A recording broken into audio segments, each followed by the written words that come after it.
अति कोमल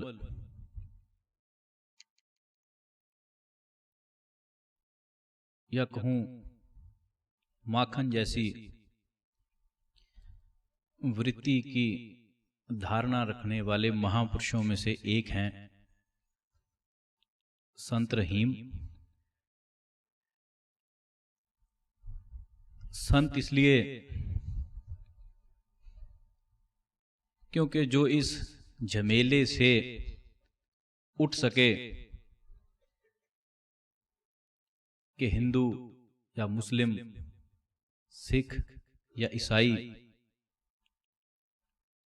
जो इस झगड़े को पार कर जाए, उसके लिए संत शब्द बहुत उचित है। क्योंकि ये झगड़ा बहुत विचार करके भी टलता नहीं। कुछ तो लोग ऐसे हैं जो इसी में जन्मते इसी में मर जाते, कुछ ऐसे हैं जो इसमें जन्मते हैं, समझते हैं पर छोड़ नहीं पाते। पर गिनती के वो हैं जिन्हें कोई तत्ववेता मिल जाए और उनका भेद समाप्त हो जाता, उनकी आंख बदल जाती, उनका वो बीच का जो पर्दा था वो उठ जाता। बस मूल बात कहूं कि उनका वो पर्दा उठ जाता। फिर वो जो चमड़े की गणनाएं थी वो खत्म होनी शुरू हो गई, मानवता दिखाई पड़नी शुरू हो गई, जाति मिटनी शुरू हो गई, धर्म मिटना शुरू हो गया। फिर वहां ना जाति दिखाई पड़ी, ना धर्म, ना मजहब, वहां फिर मनुष्यता जन्म लेती है। और जिसके भीतर जितनी जितनी मनुष्यता जन्म लेती चले गई, उसे हम उस दर्जे का संत कह लेते हैं। तो रहीम ऐसे व्यक्ति हैं। एक जगह रहीम कहते हैं, समय पाए फल होत है, समय पाए झर जाए। कहते समय के साथ फल लगा, समय के साथ झड़ गया। हे प्रेमी, हो सकता है रहीम किस दृष्टि में कह गए हों, पर रहीम का ये वचन लागू हर जगह हो रहा। अज्ञानता भी एक समय की चीज थी, समय के साथ मिली। ज्यों ही भेदी गुरु महाराज मिले तो वह अज्ञानता झड़ भी गई। क्योंकि अज्ञानता दूर होने में जरूरी नहीं कि वर्षों वर्ष लगें, एक झटके की बात है, एक झटके की। और ये करीब करीब कहानी कैसी है, जैसे कभी आप देखोगे कुछ कुछ केमिकल रसायन ऐसे हैं जो निश्चित मात्रा में किसी दूसरे केमिकल में डाले जाएं, निश्चित मात्रा में किसी दूसरे में डाले जाएं तो अपना असर दिखाते हैं, रंग बदल देते हैं, कोई ना कोई और रिएक्शन कर देते हैं। पर मात्रा बहुत महत्वपूर्ण चीज है। जैसे निश्चित मात्रा में दो रसायन अपने गुण दिखाते हैं, ऐसे ही करके किसी भी व्यक्ति के भीतर निश्चित मात्रा का अभ्यास उसकी अज्ञानता को धो देता। निश्चित का अर्थ यहां ये नहीं कि 2 घंटे 3 घंटे, नहीं। निश्चित का अर्थ जितना तेरी बनावट के अनुसार तेरे लिए जरूरी है, क्योंकि प्रत्येक व्यक्ति के लिए एक समानता अभ्यास की नहीं। प्रत्येक व्यक्ति के लिए जैसा किसी का कर्मों का कोटा है वैसे अभ्यास की जरूरत है, क्योंकि कर्म क्षय होने में, कर्मों का नाश होने में जितना समय तुझे चाहिए वो चाहिए ही। और कर्म क्षय होते कब? जितना कोई चित्त से सरल होना शुरू हो जाए उतना ज्यादा कर्म क्षय होने शुरू होते। और जितने जितने कर्म क्षय होते चले गए, घटते चले गए, छंटते चले गए, उतना उतना बुद्धि प्रकाशित होना शुरू हो जाती, उतना उतना बुद्धि निर्मलता को पकड़ लेती,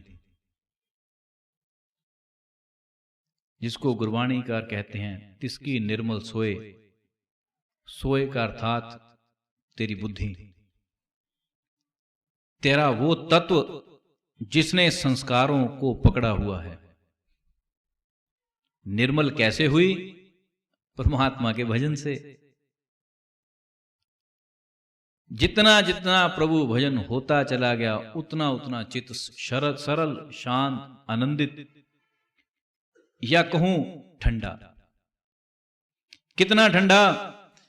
इतनी ठंडक हो गई कि किसी ने कुछ अपशब्द भी कहे तो तू चाहकर भी कह नहीं पाएगा, विचार करके सोचकर भी कह नहीं पाएगा,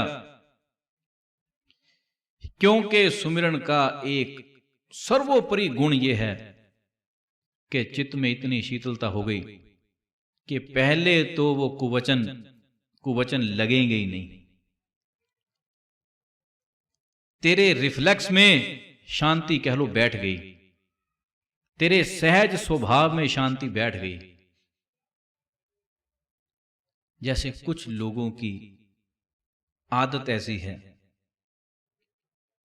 कि यदि उन्हें कोई मच्छर काट ले, कोई मक्खी काट ले, कोई छोटी सी घटना हो जाए, तो उनका पहला जो सहज वचन निकलता है पीड़ा में, वो क्या है?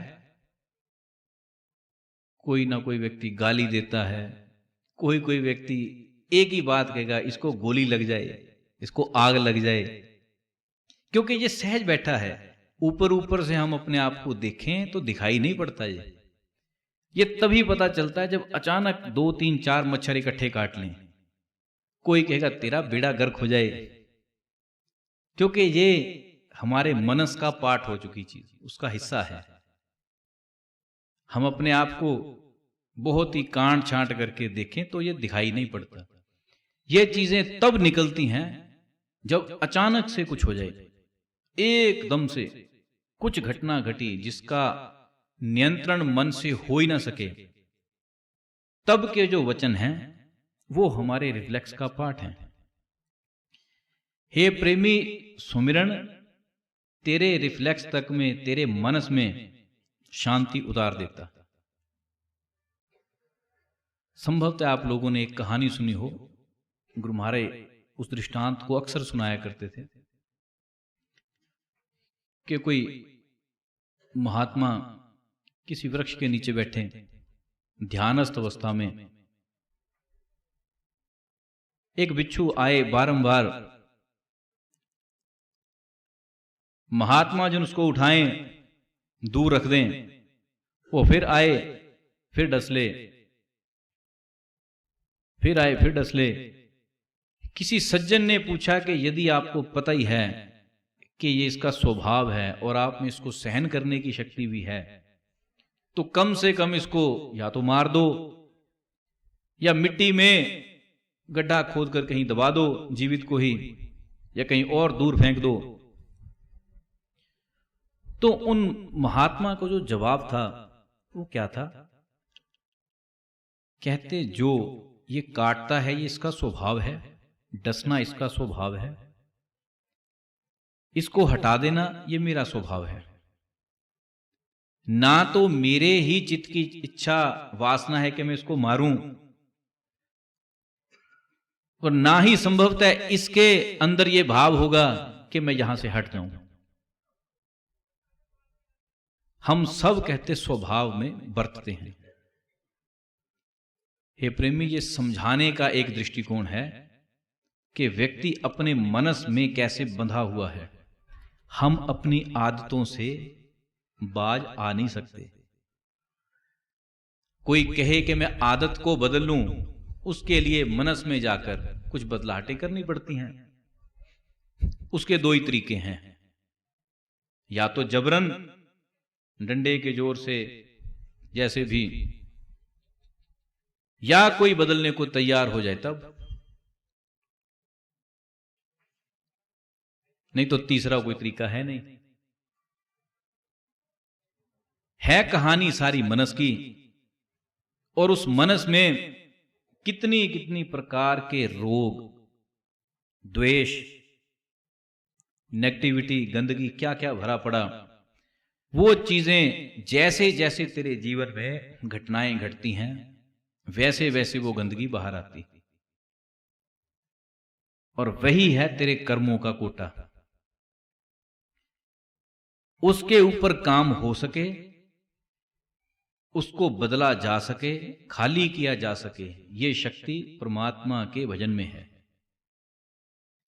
क्योंकि सुमिरन की सबसे बड़ी चोट मनस के उसी कोने पर होती है जहां ये गंदे भाव दबे पड़े हैं।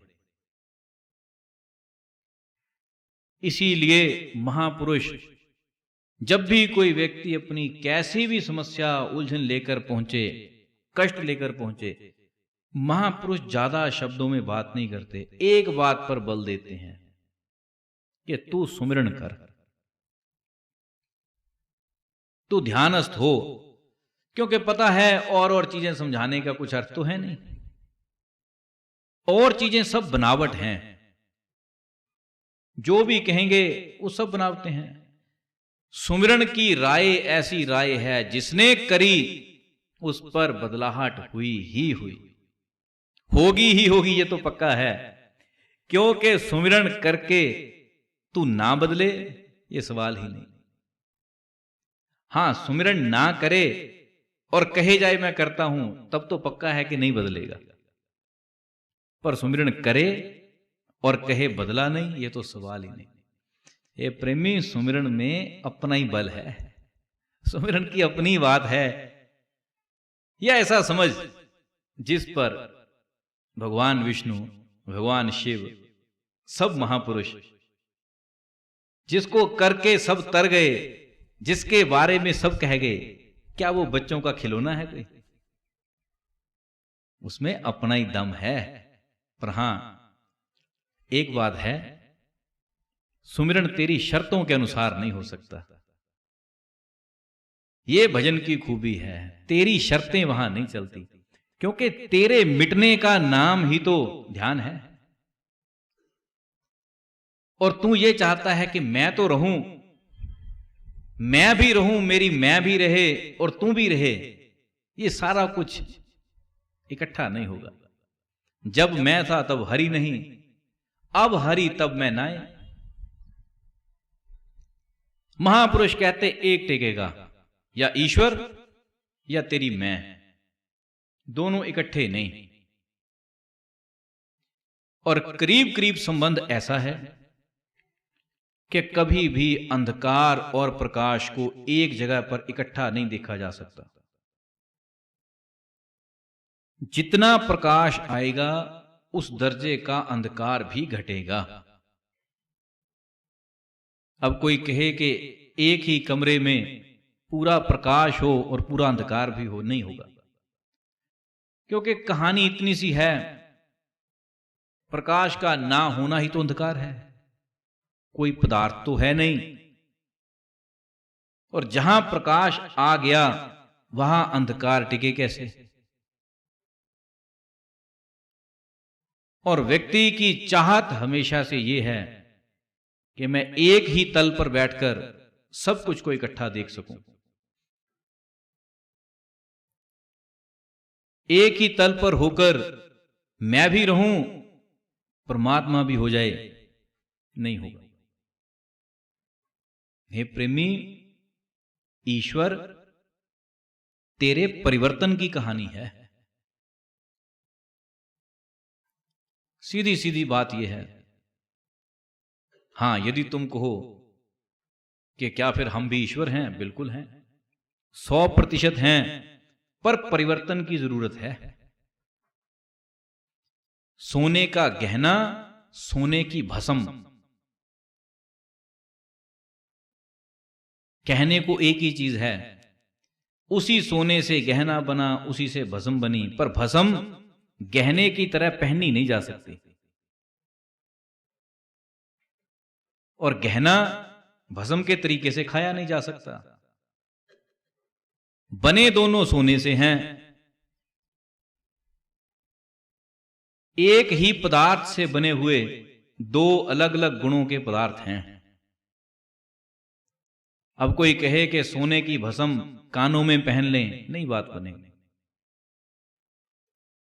भस्म है कौन कि जब सोना पूरी तरह से अपना आपा खो गया।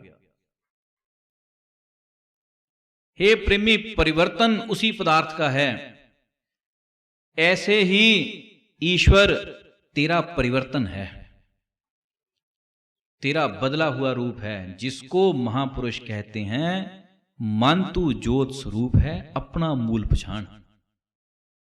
वो है कहानी। तू अपना मूल, अपनी जड़ पहचान, क्योंकि जरूरत तेरी है भी तू ही, पर तेरे में कुछ परिवर्तन होने पर घटना घटेगी। अब तू चाहता है कि मेरे में परिवर्तन ना आए, मेरी आदतें वही तामसी रहें, मेरी आदतें वही जन्मों जन्मांतरों की गंदी रहें, और मेरी बदली हुई तस्वीर, मेरा बदला हुआ स्वरूप मुझे दिख जाए, ये होगा नहीं। हे प्रेमी, उसकी कल्पना तो की जा सकती है। कोई व्यक्ति कंगाली की अवस्था में अपने आप को ये सोचे कि मैं प्रधानमंत्री हो जाऊं, सोच सकता है। उसकी हाथों से पेंटिंग बना सकता है। और तो और आज के समय में एआई से अपने आप को प्रधानमंत्री की कुर्सी पर बैठा हुआ भी दिखा सकता है। कागजों में, वीडियो में सब कुछ हो सकता है। वास्तविकता में बनने के लिए कुछ करना पड़ेगा। और तू चाहता यह है मैं करूं कुछ नहीं, करूं कुछ नहीं, एक रत्ती भर जोर ना लगाऊं, लेकिन जाकर बैठ जाऊं। मानवीय बुद्धि बड़ी संभावनाएं खोजती है, पर पल्ले नहीं पड़ता कुछ। सदा से बिना किए कुछ मिले, यह मानवीय बुद्धि का पहला लक्षण है। करूं कुछ ना, मिल जाए सारा कुछ। भजन में भी ऐसा ही है, करूं कुछ ना, परमात्मा मेरी जेब में हो, जहां दिल किया वहां निकाल लूं। कि ये प्रेमी कैसे होगा? कुछ तो लगा। भगवान गीता में बड़ी अच्छी कीमत की बात कहते हैं कि परमात्मा के लिए तू एक ही कीमत दे दे। क्या? मैं अर्पित मन और बुद्धि। अपना मन बुद्धि दे दे, बस सौदा हो जाएगा। देने को तू कुछ तैयार नहीं, करने को तू कुछ तैयार नहीं, और तू चाहता कि परमात्मा मेरी जेब से निकले। ये प्रेमी कैसे होगा? परमात्मा कहीं से लाकर डालना नहीं। ये बात कान खोलकर सुन ले। तेरे परिवर्तन की कहानी है। तू बदल गया, तू ही ईश्वर हो गया। हम महापुरुषों को ईश्वर करके क्यों पूजते हैं? कभी सोचा? तेरी तरह इंसान थे, हाथ नाक कान पांव थे उनके, क्यों पूजते हैं? क्योंकि उनमें वो परिवर्तन आया, कुछ करके आया, ये भी बात है।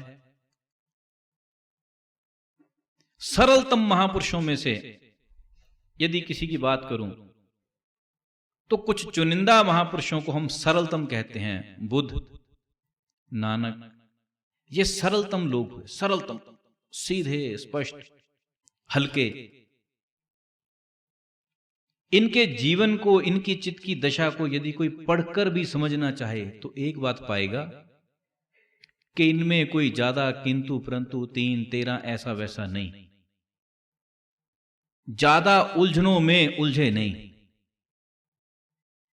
क्योंकि सरलता ही ईश्वर भक्ति का एक प्रमाण है, हल्का सा प्रमाण। कितनी सरलता? अति सरलता।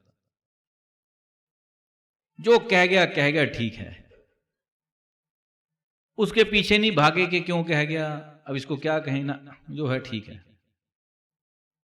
बस उनका जीवन एक रहा, कहते जान छुड़ाओ आगे जाओ जान छुड़ाओ आगे जाओ, उलझो मत, बचो। क्यों बचो?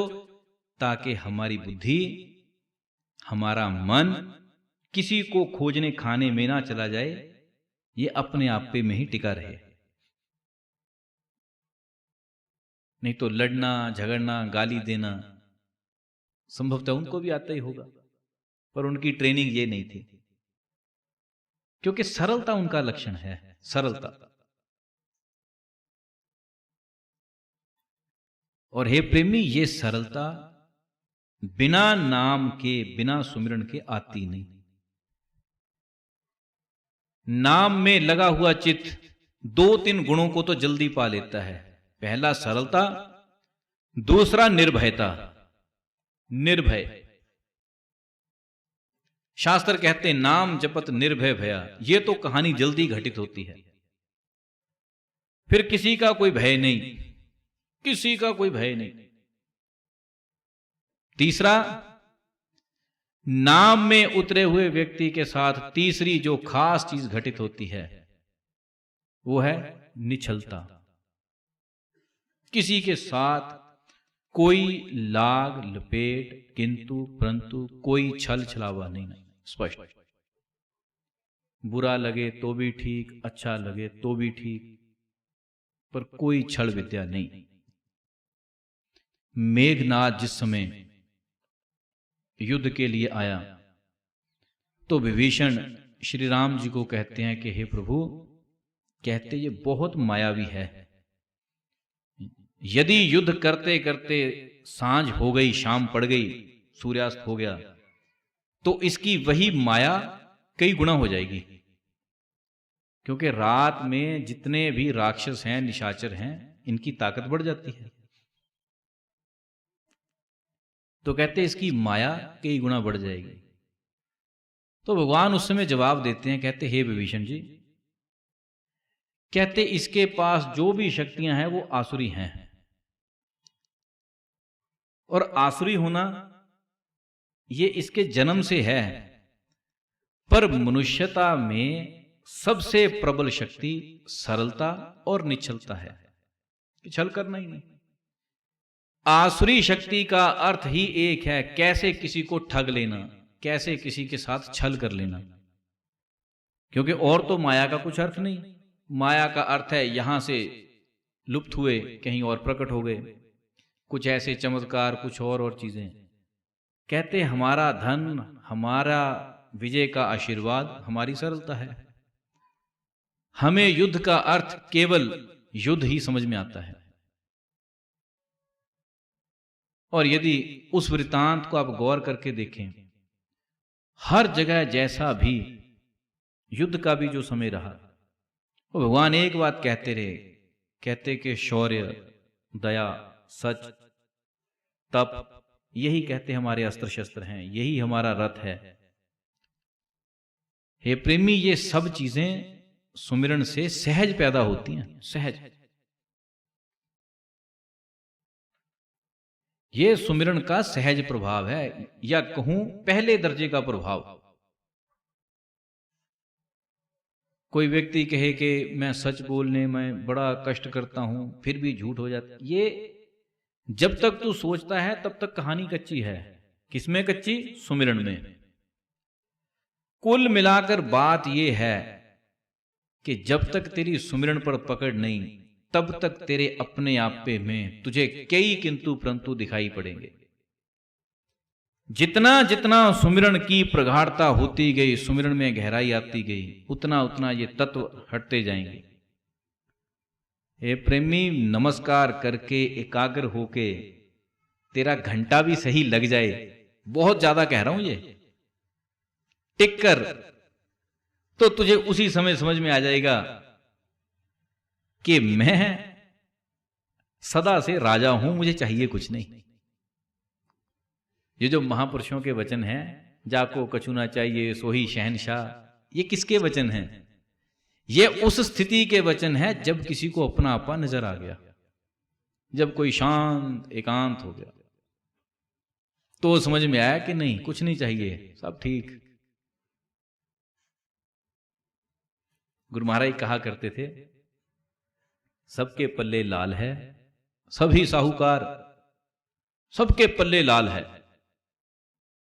पर यह समझ में तब आता है जब किसी को सुमिरन की वो अवस्था समझ में आई कि मैं अपने आप में ध्यानस्थ कैसे हो सकता हूं। क्योंकि किसी भी व्यक्ति का सबसे बड़ा धन है उसके मन की स्थिरता, और सारा संसार इसके लिए झूलता है। बहुत बड़े बड़े तपस्वी इस स्थिति पर आकर झूल जाते हैं कि बाकी तो ठीक, मन नहीं टिकता, बाकी तो ठीक, मन नहीं रुकता। और ये रुके, इसके लिए लोग तरह तरह के पूजन पाठ, जप तप और किस्म के अनेकों किस्म के ऐसे व्रत ले लेते हैं। कितने साल बोलना नहीं, इतने साल तक भोजन नहीं खाना, क्यों? कि एक मन टिक जाए।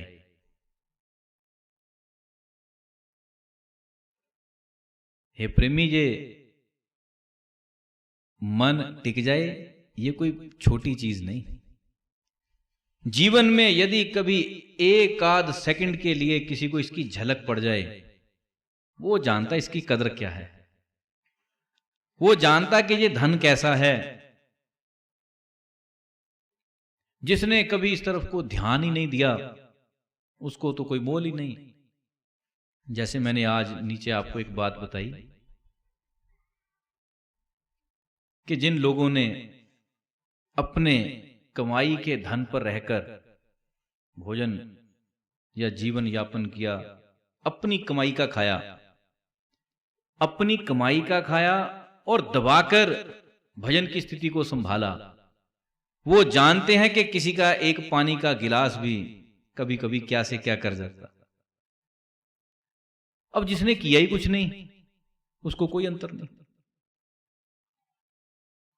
उदाहरण इसके लिए सही ये है, जहाज उड़ता हो तो उसको चिड़िया टकरा जाने से भी डर है। खड़े जहाज में तू चाहे सांड लाकर टकरा दे, हाथी टकरा दे, खड़े को कोई अंतर नहीं। क्या झूलेगा, क्या फटेगा, क्या आग लगेगी। ये प्रेमी, जिसकी वृत्ति चढ़ी है वो जानता है कि हल्की सी चीज कैसे गिरा देती। गिराने का अर्थ ये नहीं कि दोबारा चढ़ेगा नहीं, चढ़ जाएगा, पर एक बार झूल जाता है। अब जिसने करना ही कुछ नहीं, जैसे एक बहुत अच्छे वेदज्ञ आदमी, ज्योतिषी आदमी, उनको किसी ने कुछ कुंडली इत्यादि दिखाकर कुछ पूछा। वो बात मैंने भी किसी सज्जन को कही थी अभी हाल ही में, कुछ दिन पहले। पर उन सज्जन ने, जो ज्योतिषी ने बात कही, वो कितनी प्रत्यक्ष थी। किसी ने पूछा, जी मैं दान का धन लेता हूं, मैं पुरोहित हूं, और क्योंकि हमारे परिवार में चलता है, और तीनों या चारों जो भाई थे वो कहते जी हम अलग अलग, हमने घर बांट रखे, हम जाते हैं। अब पुरोहित कर्म में सब कुछ ही आता है, वस्त्र भी, धन भी, जेवरात भी लोग दान देते हैं। पर कहता जी मुझे कुछ समय से ये चीजें भार प्रतीत होती हैं, करूं कि ना करूं। तो ज्योतिषी थे, उन्होंने कहा, कहते भाई दो चीजें हैं, करना चाहे तो इसके कुछ अलग तरीके हैं, तपो मार्ग है, फिर उसके लिए रोज 2-3 घंटे का तप है वो कर, फिर लिए जा। नहीं करना चाहे तो इससे मुक्त हो जा। तो सज्जन ने बात कही, कहता जी मैं तो मुक्त हो जाऊं, और ये मैं देखता भी हूं कि इससे बनता कभी, हमारा घर कभी खिला नहीं, वैसे का वैसे ही रहा। बहुत कुछ आया पर बढ़ोतरी ना हुई। तो क्या यदि मैं छोड़ दूं इसको कोई और अपनाएगा? तो उन्होंने फिर उसकी कुंडली देखी। ज्योतिषी थे, विद्या के तरीके से चले, देख दाख कर सब कुछ करके कहते कि तुझे फलित नहीं होगा, पर हां विशेषकर जिस व्यक्ति की टांग में कोई खराबी हो, ब्राह्मण कुल में पैदा हुआ, टांग में खराबी हो, ऐसे व्यक्ति को ये धन अपार फलित होगा। और वो हुआ भी। संयोग से जब उसने छोड़ा तो उसकी जगह जो पंडित आकर, जिसने वो पुरोहित्य का कर्म संभाला, उसके पांव में कोई खराबी थी, चलने में लड़खड़ाहट, और वो 2-3 साल में कुछ का कुछ। अब कारण, हे प्रेमी, तू जिस काम के लिए बना ही नहीं, तू वहां यदि घुसेगा तेरा बनेगा कुछ नहीं। जो जिस चीज के लिए बना है वो चीज उसी के लिए फलित होती है। विद्याओं की एक खासियत है, कहा जाता कि लोग विद्या को नहीं चुनते, विद्या लोगों को चुनती है। विद्या लोगों को चुनती है, इसका अर्थ यह है कि तुम्हें समझ बहुत सी चीजों की होगी, लेकिन तुम मार्ग वही चुनोगे जो तुम्हारे संस्कारों का हिस्सा है। मां IAS, बाप IPS, और लड़का कह रहा कि साइकिल के पैडल बनाने की फैक्ट्री खोलनी। बहुत समझाटे, क्या रिश्तेदार, क्या कोई होना। ये प्रेमी, सब प्रभु कृपा है, सब ठीक है। संस्कार भी कोई चीज है जो अपना रंग दिखाते हैं, तो कितना भी कुछ कर ले, भगवान इसी चीज को सांख्य योग के माध्यम से समझाते हैं कि तेरी जो बनावट है, तू उस बनावट से बाहर नहीं जा सकता, जा सकता ही नहीं, चाहे कितना मर्जी लड़ ले उसके साथ। और तू बना किस चीज के लिए है, यह समझ आती है जब कोई व्यक्ति अपने भीतर उतरता है। तो सिर्फ समझ ही नहीं आती है, चुनाव का रास्ता भी खुलता है कि क्या चुनना चाहे। पर राजा होकर कोई चपड़ासी बना तो चुनना ही ना चाहेगा, क्योंकि जिसे दिखाई पड़ना शुरू हो गया वो चुनाव के लिए रह नहीं जाता। कबीर जैसा तत्वदर्शी हो, रविदास जैसे तत्वदर्शी हो, और वो जूते गांठने में मस्त हो जाएं, जिसको सब कुछ दिखाई पड़ता हो वो ताना बाना बुनने लगे और उससे अपना घर चलाए। ये प्रेमी, संसारिक लहजे से सोचने की बात है। पता सब कुछ हो और काम करता हो जूते गांठने का। यह कहानी अटपटी है, क्योंकि जिसकी आंख खुल गई, जिसको नजर आ गया, उसके लिए काम की परिभाषा बदल गई। रविदास जी के संबंध में एक बात कही जाती कि यदि कोई जूते गठवाने के लिए आ भी जाए और आकर, क्योंकि व्यापार है, धन ना भी दे, तो वो कभी कहते नहीं थे कि देकर ही जा, झगड़ा कोई नहीं, क्योंकि इस बात का कोई चक्कर ही नहीं कि इसने दिए नहीं, अब इसके लिख लेने, इसको फोन करेंगे ना, कोई चक्कर नहीं। क्योंकि वहां कहानी कुछ अटपटी है। महापुरुषों के संबंध में व्यापार की कहानी भी कुछ अटपटी है। जब आंख खुली है तो चुनाव अपने हो गए, और जब किसी के जीवन में चुनाव अपने स्तर पर हो जाते हैं तो उसमें दया जागृत हो जाती। मैं क्यों कहता हूं दया महापुरुषों का पहला स्वभाव है। हे प्रेमी, आंख खुलने दे। ये तो चीजें ऊपर ऊपर पड़ी हैं। दया, साधुता, ये कुछ भी नहीं, ये तो ऊपर की बात है, बिल्कुल पहले तल की बात। तेरी आंख खुल जाए और तू चाहकर भी किसी से ऐसा संबंध, ऐसा व्यापार कर पाएगा नहीं, क्योंकि तुझे नजर आ गया जो है, जो तू बांट सकता तू बांट, क्योंकि तेरे लिए तेरी बनावट ही ऐसी है। पर करना किस लिए? लाभ के लिए नहीं। सब कुछ, गुरु महाराज कहा करते थे, सब कुछ किया जाता परमात्मा भजन के लिए, सब कुछ किया जाता सुमिरन के लिए, अपने आपे को छुड़ाया जाता सुमिरन के लिए। नहीं तो ये काम यश प्रसिद्धि के लिए भी हो सकते हैं। अब ये तेरा निमित्त है तो किस लिए करता है? सब कुछ किया जाता परमात्मा भजन के लिए।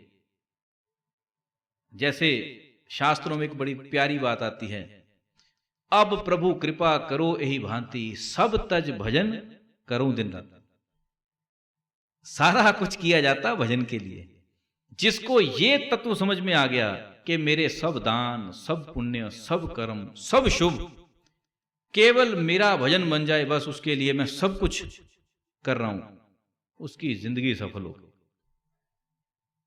बहुत बड़ी बात है कि तू अपने तप भी परमात्मा के लिए अर्पित कर दे। नहीं तो व्यक्ति ये सोचता है कि परमात्मा के नाम पर तो मैं तप इकट्ठा करता हूं, क्या चढ़ा दूं, सब तज भजन करूं दिन रात। हे प्रभु, मैं सब कुछ तेरे चरणों पर छोड़ता हूं, बस मेरी भजन की स्थिति बन जाए, मैं परिवर्तन को तैयार हो जाऊं और परिवर्तित हो सकूं। शुभ को चढ़ा देना ये एक चीज है, पर शुभ को चढ़ाकर भी कई बार मैं नहीं चढ़ती, मैं रह जाती वहीं की वहीं। तू सारा कुछ छोड़ देता, अपना आपा नहीं छोड़ता। जैसे कभी देखो, जब किसी का संस्कार हो तो लोग उसकी जले हुए शरीर की हड्डियां इकट्ठी करने जाते हैं, तो कहते हैं कितना सा आत्मा राम निकलता है। हे प्रेमी, आत्मा राम, अब ये तो मैं नहीं कह सकता कि आत्मा ही होती है, जले हुए मांस की गांठ सी। अब पता नहीं वो फेफड़े होते हैं जले हुए या क्या है, वो इतना सा कुछ निकलता है। लोग कहते आत्मा राम, मुझे सुनकर हंसी बड़ी आई कि सब कुछ तो जल गया, आत्मा राम वहीं पड़ा भी। आत्मा राम तो हाथ लगता ही नहीं, वो जीते जीने लगा, मरकर क्या लगे। पर हे प्रेमी, एक बात है, जैसे पूरी काया जलने पर भी आत्मा राम फिर रह जाता, ऐसे ही तू सारे शुभ चढ़ाकर भी तेरी मैं का आत्मा राम वहीं रह जाता, वो नहीं चढ़ती।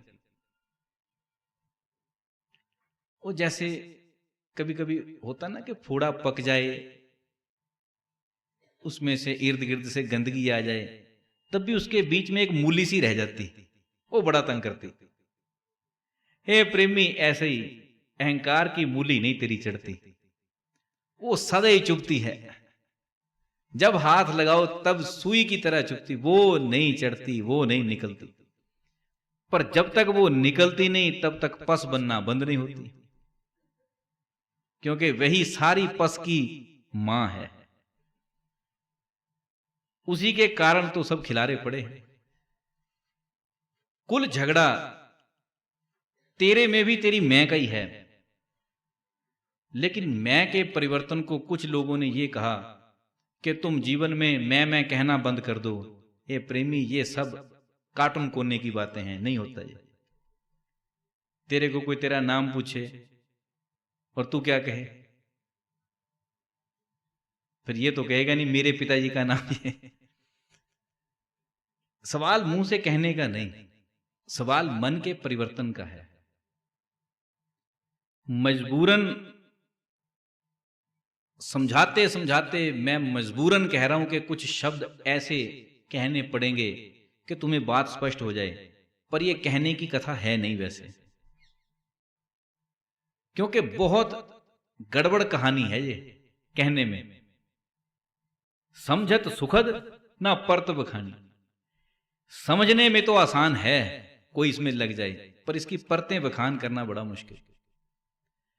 क्योंकि जब कोई व्यक्ति योगस्थ हो, योग में उतरा हुआ हो, और उसको लगे लगे कुछ समय हो जाए और उसकी अवस्था थोड़ी सी टिक जाए, उस समय के अनुभव को तो वो अनुभव कर गया, देख गया, पर उसको कहा जाए कि बता क्या हुआ, ये कहना थोड़ा सा कठिन है। मैं के परिवर्तन का अर्थ ये नहीं कि तुम मुंह से बोलना बंद कर दो। मैं के परिवर्तन का अर्थ ये है कि अब तुम्हारी मैं जो संगठित थी, जैसे ही तुमने उसकी तरफ गौर से देखा वो खिलर गई। अब तुम्हें समझ में आना शुरू हो गया कि ना तो ये चमड़ी, ना ये मन, ना ये बुद्धि, ये मैं नहीं। मेरा वास्तविक स्वरूप कुछ वो है जिसमें मैं कुछ क्षणों के लिए अभी टिका था, बस। ध्यानस्थ होने पर जब ये अनुभूति हो कि जिस तत्व स्वरूप में मैं अभी टिक चुका था, ये स्वरूप यही, ये चाहिए, ये मेरा स्वरूप है, बस वो भूख ध्यान की तरफ को ले जाती। वो बुद्धि की शांति, वो मन की स्थिरता, इन सब इंद्रियों का टिक जाने का जो अनुभव है, वो तेरी मैं का परिवर्तित स्वरूप है। इसीलिए मैं फिर कह रहा हूं, ये कहने की कहानी बड़ी कठिन है। संभवतः शब्दों में कभी पूरी बैठे ही नहीं, क्योंकि बैठ सकती भी नहीं, लेकिन अनुभव में बहुत फिट बैठती है। जहां शब्द नहीं वहां ये बहुत सेट बैठती है, क्योंकि चीज है ही अनुभव करने की। जितना जितना अनुभव हो जाए, अनुभूति हो जाए, या सरल सादे शब्दों में कहूं, जितना किसी को गुरु महाराज के वचनों पर विश्वास होकर उसका मन भजन में टिक जाए। कैसे? गुरु महाराज के वचनों पर विश्वास करके मन भजन में टिक जाए। मन संकल्प ले ले कि करना ही है, फिर जिस अनुभव में वो उतरता है, तब व्यक्ति देखता है कि गुरु महाराज का वचन, शास्त्र के लिखे हुए वचन और मेरे हृदय का प्रमाण, ये बराबर है। पहले तो कहे सुने वचन सुन लेगा, कह देगा, सब बातें ही हैं। जिस समय शास्त्र के शब्द, गुरु महाराज के वचन और तेरे अनुभव के प्रमाण बराबर हों, उस अवस्था को ज्ञान कहा जाता, उसे बोध कहा जाता।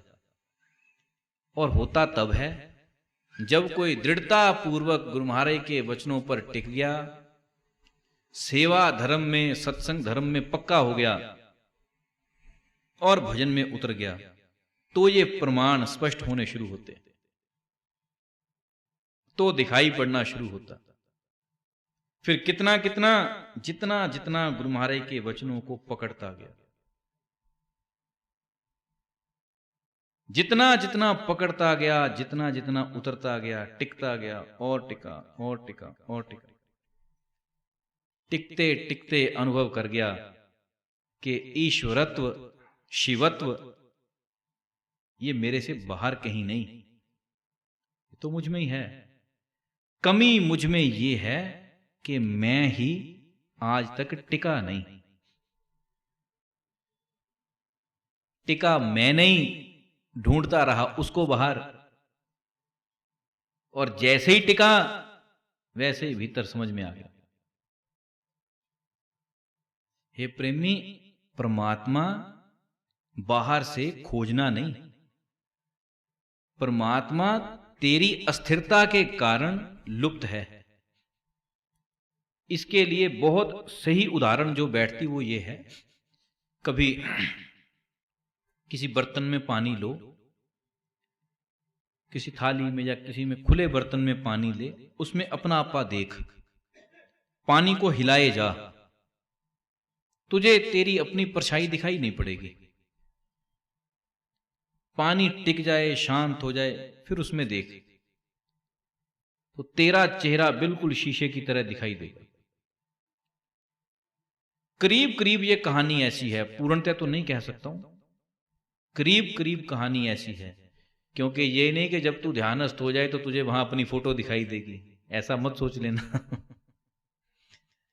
क्योंकि तेरी बुद्धि बड़ी कल्पनाशील है और कल्पनाएं ही ध्यान में ठंडी पड़ती हैं। पहले जो लोग कई कल्पनाएं करके, कोई मन की, कोई सुनी सुनाई की, कोई किसी देखे हुए की कल्पना करके बैठता है, वो भी वैसा ही अंधा है जैसे दुनिया में कोई आंखों का अंधा हो। परमात्मा के ध्यान में, स्वध्यान में किसी कल्पना की जरूरत नहीं, क्योंकि वहां कुछ दिखाई नहीं देगा, देखने तो जाना ही नहीं। वहां तो जो कुछ तूने दुनिया में देखा, सुना, पढ़ा है, सबको थोड़ी देर के लिए छोड़ना है। महापुरुष इसको यूं कहते हैं, मुझ में जो मैं ना रहे तो तेरा दर्शन हुए। जब मुझ में कोई मैं ना रहे, अर्थात मुझे मैं का बोध कराने वाली जितनी जानकारियां थी वो सारी ठंडी पड़ गई, सब कुछ छोड़ दी, शांत, तो तेरा दर्शन हुए। तब चलकर परमात्मा की कहानी समझ में आती है। जब भी किसी ने परमात्मा को कल्पना करके कुछ देखने के साधन खड़े किए, उसका अंधापन कायम रहा। क्योंकि ईश्वरत्व का अर्थ कुछ देखना या दिखाई पड़ना नहीं, ईश्वरत्व का अर्थ है जो जो कुछ दुनिया में से तूने समेट रखा, इसको थोड़ी देर के लिए छोड़ देना। जैसे किसी ने गुरु महाराज को पूछा कि परमात्मा ध्यान के लिए क्या याद करूं, गुरु महाराज कहते जो जो याद है सब भूल जा, जो भी याद है सब भूल जा बस।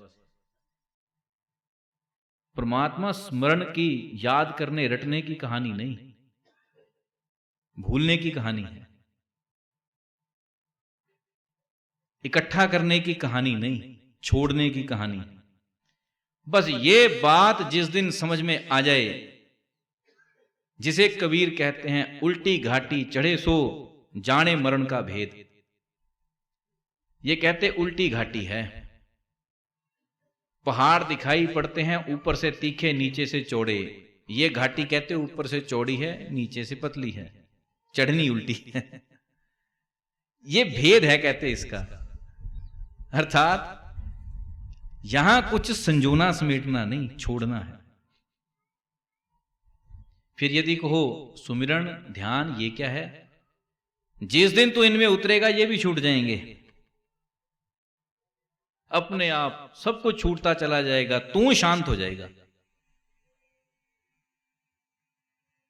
सुमिरन का अर्थ यह है कि हमने बहुत कुछ पकड़ा था, गुरु महाराज एक पर ले आए, और अभ्यास से स्थिति ये आएगी कि एक भी छूट जाएगा।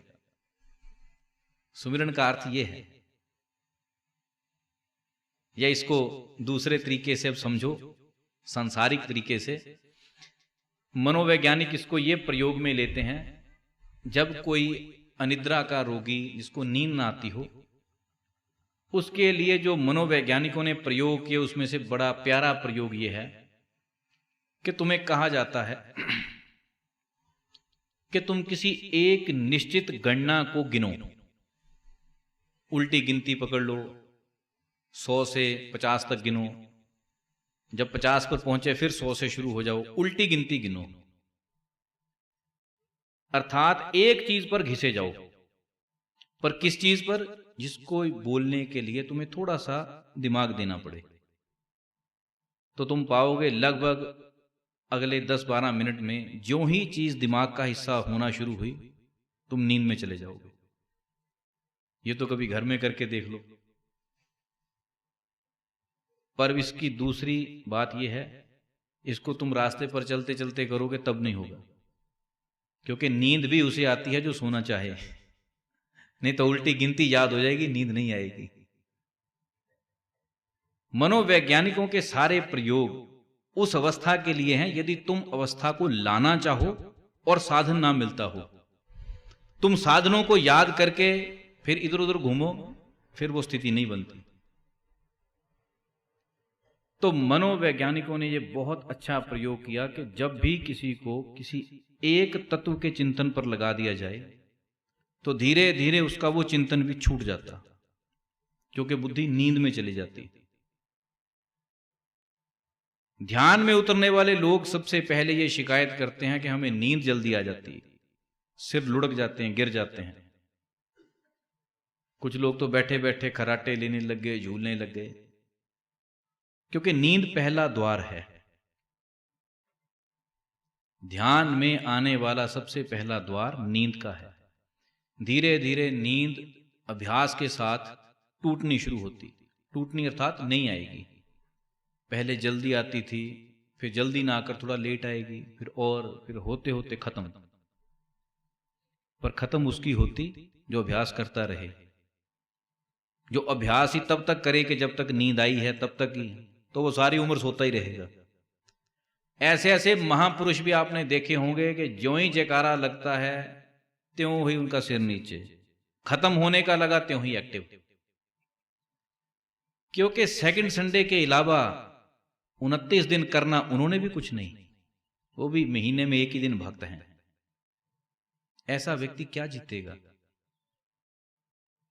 ये प्रेमी काया जीतने की चीज है। छोटे छोटे अभ्यास, मैं कल किसी को समझा रहा था कि यदि कोई अपनी काया पर एक अभ्यास करे, अपनी उंगली पीछे को मोड़े, 1 महीना, 2, 3, 4, 10 महीने करे, एक दिन ऐसा आ जाता कि उंगलियां पीछे लगनी शुरू हो जाती। ये सहज है। जिन लोगों को तुम रस्सी पर चलता हुआ देखते हो, कुछ और हरकतें करते देखते हो, उनके अभ्यास हैं जीवन के। ये नहीं कि वो पैदा ही रस्सी पर हुए थे, ऐसा नहीं, अभ्यास है, करते रहे पक गए। हर व्यक्ति के पास जीवन में अभ्यास है। अभ्यास ही तुम्हें माहिर बना सकता, हुनरमंद बना सकता। और अभ्यास अब किधर का करना, ये भी तुम्हारे ऊपर है। कुछ लोग भोजन का अभ्यास भी करते हैं, इतने भोजन भट्ट हैं, कहीं लाकर खड़ा कर दो, वो बिना खाए वहां से हिलेंगे नहीं। और ज्यादातर को बोलने का अभ्यास है, क्योंकि उनको लगता कि बोलना बड़ा कीमती काम है। ये कुछ तुम्हारे पैदा किए अभ्यास हैं, कुछ तुम्हारे मनस के हैं। बोलने का अभ्यास मनस का है। तुम चुप रह ही ना पाओगे, तुम्हें लगेगा कुछ गलत हो गया। थोड़ी देर ना बोले, कुछ गलत हो गया। परिवार में एक आदमी चुप हो जाए, बाकी पूछेंगे क्या बात चुप है, तेरी सेहत ठीक है? पहला प्रश्न आएगा तेरी सेहत ठीक है? क्यों? कहते बोला नहीं। अर्थात बोलते रहो, यह भी जरूरी काम है एक। तुम क्लास में कोई बच्चा चुप हो जाए, बाकी पूछते हैं तेरी सेहत ठीक है? हे प्रेमी, बोलना तुम्हें जरूरत की तरह लगता है। तुम्हें यह कभी समझ में आया ही नहीं कि चुप रहना ही असल जरूरत है।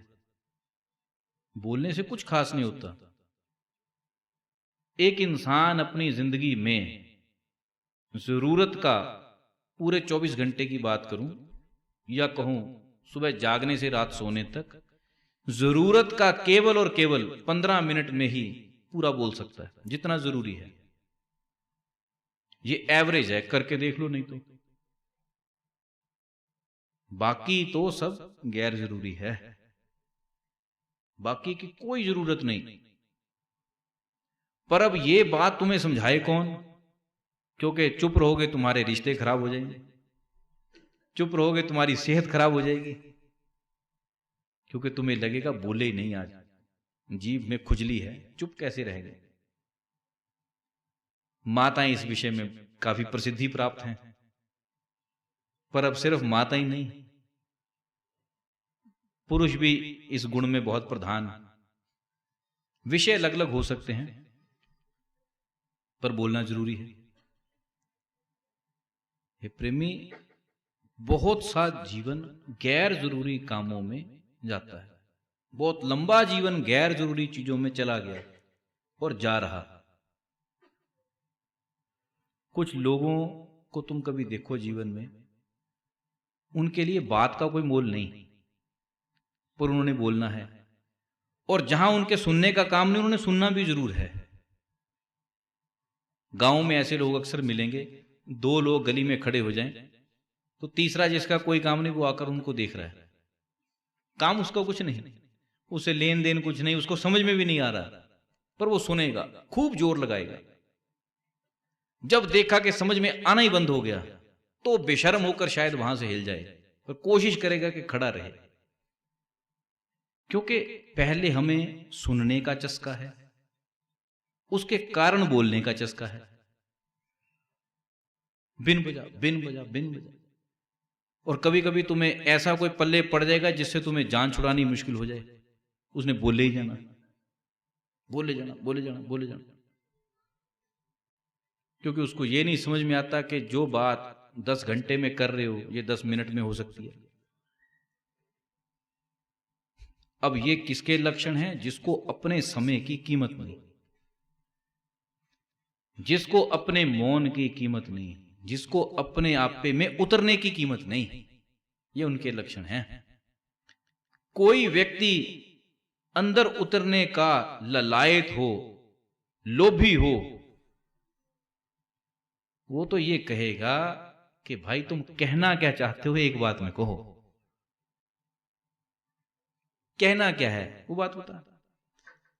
बहुत से सज्जनों को अब मैं टोक देता हूं, ये मैंने शुरू अभी किया क्योंकि मैं देखता हूं कि समय व्यर्थ जा रहा है। तो जिसको आदत है कि उसने इधर से बात उधर, इधर, मैं पूछता हूं कि सार बात बताओ, एक लाइन में कहना है, क्या चाहते, क्या वो कहना, जो कहना है उसको स्पष्ट कहो, मांगना है मांगो। रोगियों को भी, रोगी तो बेचारा है ही रोगी, रोगी को बात कुछ पूछी, पता कहीं और से उठा कर लाए, बात घूमते घूमते घूमते फिर वो उस तत्व पर आया जो पूछा गया था। खाया क्या? प्रश्न इतना है, खाया क्या? कल रात को क्या खाया? कल रात को अच्छा जी, वो फिर हुआ पता क्या, फिर हमें ना परसों फोन आया था, फिर जब फोन आया तो उन्होंने हमें बुला लिया। अब हम इनकार कैसे करें? फिर हम चले भी गए, चले गए तब भी कैसे उनको मना करें, कह भी नहीं सकते, रिश्ते खराब होते हैं। फिर जब उन्होंने पनीर रखा तो पनीर खा लिया, तो मैंने कहा बस इतना ही बता दे, पनीर खा लिया। हे प्रेमी देख स्थित, हंसो मत, तुम भी ऐसे ही हो। हंसने का सवाल नहीं, ये मानसिकता है। मैं किस लिए कह रहा हूं, ये किसी मजाक का विषय नहीं, यही दुर्गुण हैं जिनमें लोग जीते हैं। जो पूछा गया उसका जवाब एक शब्दों में है, क्या खाया था? पनीर खाया था, बस। पर कथा कहां से चली? और कभी कभी इस कथा की जरूरत पड़ती है, ऐसा नहीं कि ये गैर जरूरी है। रोग के विषय में बड़ी जरूरी है और कई चीजें मिलती हैं, पर जीवन के हर समय में ये जरूरी नहीं। पर मैं बताना ये चाह रहा हूं कि बोलना तुम्हारा स्वभाव हो गया, इससे बचो। बात यहां की पूछी जा रही, एड्रेस पूरा घूमकर फिर वहां पहुंचे, गैर जरूरी। और कभी तुम घरों में यदि इस झगड़े को समझोगे कि झगड़े कब हैं, उसमें से एक विषय ये रहता, बच्चे को पूछा कुछ, कथा सुनाएगा, तुम अपना प्रश्न ही भूल जाओगे कि पूछा क्या था। और जो सार बात का ग्राही है, सार बात को सुनने वाला है, उसको तुम्हारी कथा से कुछ लेन देन नहीं, और उसको तुम्हारी कथा से अपने जीवन में अव्यवस्था नजर आती है कि ये करते क्या है, कहां उलझा है। ये प्रेमी नहीं, शांत हो। एक अनुभव की बात कहता हूं, मौन के दिनों में मैंने ये चीज देखी थी कि जितना कोई व्यक्ति मौन होना शुरू हो जाए, शांत, ध्यानस्थ, एकाग्र होना शुरू हो जाएगा। उसको एक अनुभव सबसे पहले आता है कि जिस समस्या में मैं या कोई खड़ा है उसका सटीक हल क्या है। ये मौन की एक देन है, परमात्मा का एक आशीर्वाद है, इसलिए मौन रहो।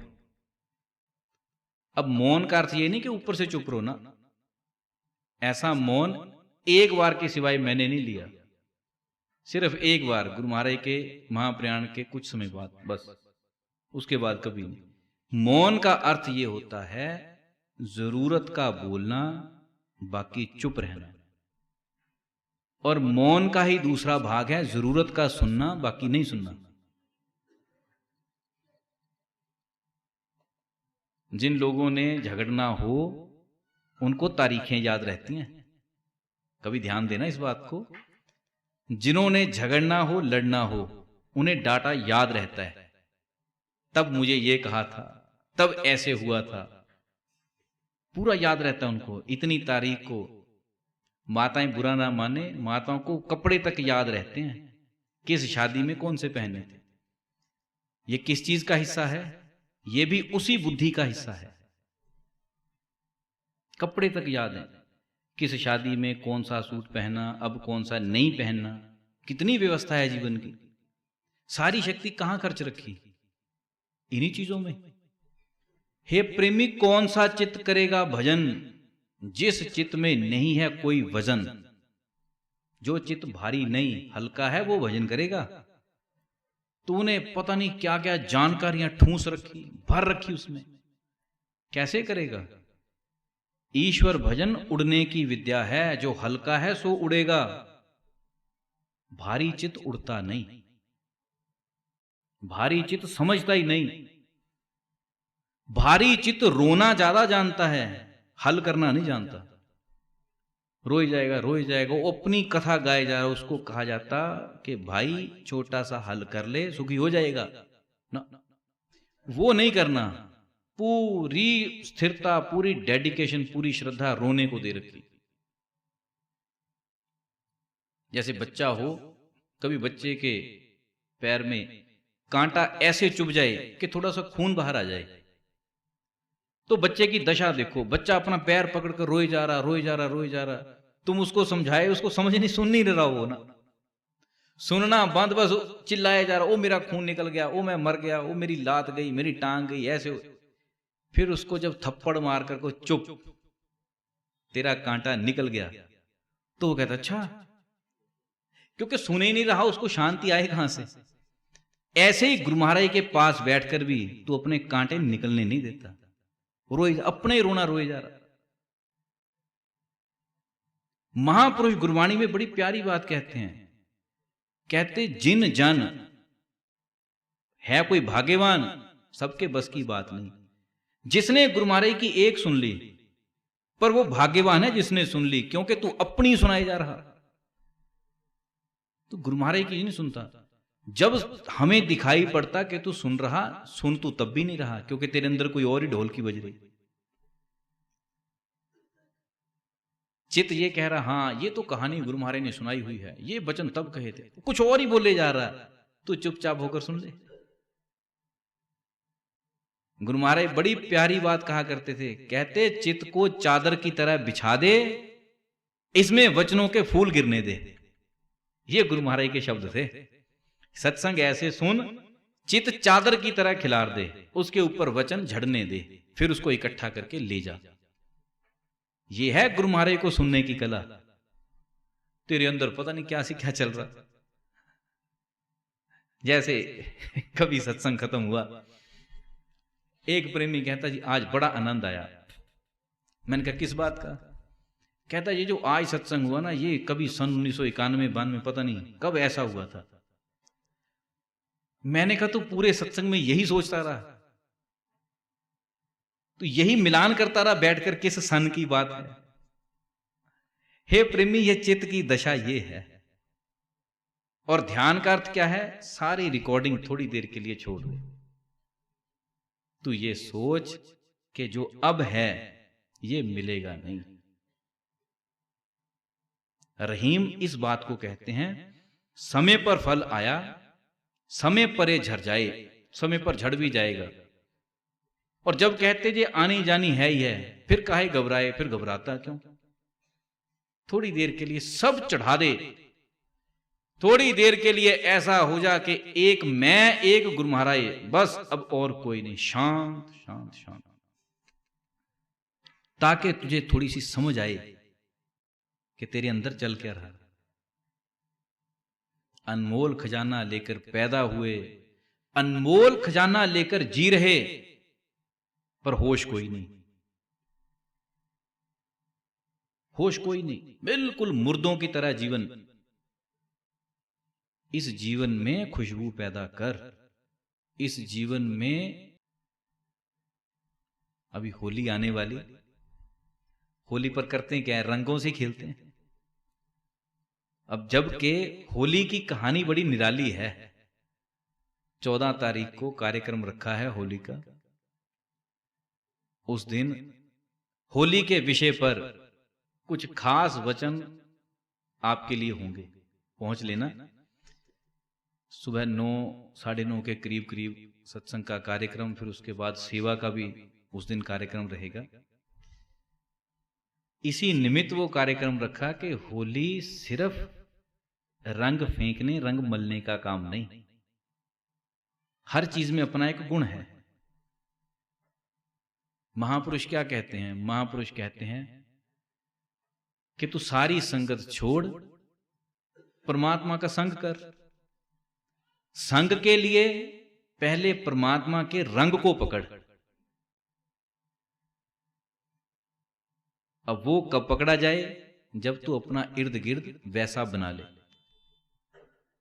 कैसा? कि हरि भक्तों के संग में रहना, उन्हीं की सुननी, उन्हीं के साथ जीना, उन्हीं के जैसा जीना। जीवन परमात्मा के भक्तों को समर्पित कर दे तो तेरे जीवन में परमात्मा का ही अवतरण होगा। हां, जीवन शराबी को समर्पित कर दे तो शराबी भी बनेगा। किसी भंगी नशेड़ी को, किसी और भांग पीने वाले, कोई और नशेड़ी ऐसे गंदे मंदे को समर्पित कर दे, गंदा मंदा हो जाएगा। यहां कुछ मुश्किल नहीं है, तू बस संगत पकड़, रंगत आई के आई। जैसा संग, जैसी उठक बैठक, जैसे के साथ जीना, वैसे बदलाव जीवन में सहज स्वाभाविक है। तो गुरु महाराज कहा करते थे, संग किनका? जो जागे हैं। संग किनका? जो जगाने में श्रद्धावान है। जगो जगाऊं जनन को। तुझे संगत उनकी प्यारी लगती जो तेरी तरह मौन को छोड़कर बोलने में बहुत मजा लेते। जबकि हे प्रेमी, जो बोलने में रस लेता है वो अंतर्मुखी नहीं हो पाता। बड़ा मुश्किल काम है उसके लिए, क्योंकि इंद्रियों का प्रवाह ही तुझे तोड़ता है। और जब तू मौन बाहर से ही नहीं रह पाता तो भीतर का मौन कैसे जगेगा? प्राण कैसे गहरा होगा? सुध कैसे आएगी? पहले धीरे धीरे बाहर से मौन, फिर भीतर से मौन। क्योंकि जिस दिन तू अपने आप को ये टोक सक रहा कि अत्यधिक शांत रहना, तो भीतर से शांति आई कि आई, वो तो तैयार है। किसी महापुरुष के वचन हैं, कहते परमात्मा वो बादल है जो तेरे चाहने से ही बरसता है, पर तू जीवन भर कभी चाहता ही नहीं। वो ऐसा बादल है जब तू चाहे तब बरसे, पर तू कभी चाहता ही नहीं। क्योंकि तेरी और ही चाहतें खत्म नहीं हो रही, तू परमात्मा की चाहत कब करे? तुझे और ही रस बहुत हैं, तू परमात्मा का रस कब चाहे? सकल रसायन हम करी, नहीं नाम सम कोय। महापुरुष कहते मैंने सब रंग देख लिए, सारे रसायन घोलकर देख लिए, नाम के जैसा गुण किसी में नहीं। पर ये वचन किसके हैं? जिसने वाकई अपने जीवन की उधेड़ बुन हटाई और सब परमात्मा को चढ़ाकर एक वरदान मांगा कि तू चाहिए। मैं रोगी हूं, पापी हूं, मैला कुचैला जैसा हूं, बस अब मेरा सब कुछ तुझको समर्पण, अब तू चाहिए। इस समर्पण के साथ और साथ में वो गुण पैदा किए कि हे प्रभु, मुझ में जो गुण तुझको दूर करने के थे वो मैं सब हटा रहा हूं। यदि मेरे मौन के कारण तू घटित हो सकता है तो मुझे मौन स्वीकार है। यदि मेरे जीवन में कुछ बदलाहटें करके तू उतर सकता है तो मैं सब कुछ बदलने को तैयार हूं, बस तू उतर जाए। परमात्मा ऐसे समर्पण की चीज है, ऐसा नहीं कि मैं तो अपनी जगह अड़कर बैठा हूं, तू आ जाए। घटित नहीं होगा, क्योंकि जो चीज तेरे में बदलाहट करने के बाद होने की है, तू पहले क्यों ढूंढ रहा? और तू बदलाहट करता है गिनती के साथ उंगलियों पर। परमात्मा कैलकुलेटर की चीज नहीं। जिन संतों भक्तों का जीवन हम देखते हैं, उन्होंने कभी गणनात्मक व्यवहार नहीं किया, कभी नहीं कि मैं थोड़ा सा बदल लेता हूं परमात्मा आ जाए। अरे आने का कुछ नहीं, तेरा अपना आपा ही परिवर्तित होकर ईश्वर में हो जाएगा, बाहर से कहीं से आना नहीं। बड़ी प्यारी बात है जब संत जन कहते हैं कि तेरा साईं तुझ में। पहेली है, पर बड़ी प्यारी पहेली है। और ये पहेली ऐसी है कि कंगन को हाथ पर रखकर कहें कि तेरी राख तुझ में। वाकई बात वही है, उसी सोने ने, उसी कंगन ने राख बन जाना। पर एक प्रक्रिया तो है, उस प्रक्रिया में से सोना ना गुजरे और चाहे कि मैं स्वर्ण भस्म बन जाऊं, कैसे बनेगा? हीरा कितना कठोर पदार्थ है दुनिया का, उसकी हीरक भस्म बनती है। हीरे की भस्म बहुत महंगा तत्व है, उस हीरे की भी भस्म बनती है जब हीरा भी किसी एक प्रक्रिया में से गुजरता है। हम जीवन में ये चाहते हैं कि हम गुजरें तो किसी प्रक्रिया में से नहीं, जैसे कि जैसे पत्थर हैं वैसे रहें, परमात्मा प्रकट हो जाए। कैसे हो जाए? तेरे परिवर्तन के इंतजार में है वो। इसी गहने ने स्वर्ण भस्म बन जाना, कीमती भस्म बन जाना, जब प्रक्रिया में से गुजर जाए। हम प्रक्रिया से बचते हैं, हम अभ्यास से बचते हैं। हम अपना आपा बदलना नहीं चाहते, हम चाहते हैं परमात्मा कहीं बाहर से आकर बैठ जाए। ये प्रेमी तेरा साईं तुझ में, जब तू चाहेगा साईं प्रकट हो जाए तो वैसा बन लेना।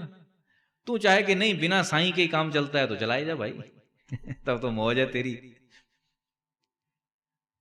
सिद्ध का अर्थ क्या है? जो प्रक्रिया में से गुजर गया, जो प्रक्रिया में से गुजरा पर किसी एक निश्चित स्वरूप को पाने के बाद रुक गया, वो सिद्धियों तक चला जाता, आराम से चला जाता, जो बोले हो जाएगा। ऐसी बहुत सी सिद्धियां आ जाती हैं जो तब भी ना रुके और परिवर्तित होता ही रहे, वो उतना कीमती होता चला जाता।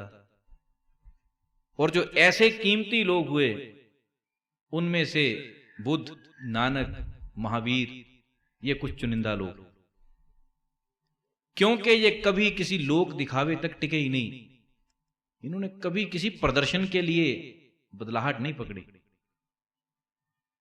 इन्होंने जो कुछ किया वो मनुष्यता के लिए किया। इसीलिए मनुष्य जाति ने उन्हें अवतार करके कहा, ईश्वर करके कहा। ये प्रेमी, ये तेरी चाहत का सवाल है। तू ईश्वर से कम नहीं, ये ध्यान रखना, पर परिवर्तन की जरूरत है। बिना भजन के वो परिवर्तन आता नहीं। अब यदि तू चाहे अपनी मलेच्छ आदतों में जीना तो जिए जा, यदि चाहे पलटना तो एक क्षण का काम है। जैसे ही तूने बाहर की गंदगी, बाहर के आवरण टाने शुरू किए, भीतर का साईं प्रकट है। अब ये तेरे ऊपर है कि तू क्या निर्णय लेता है। बोल श्री सद्गुरु।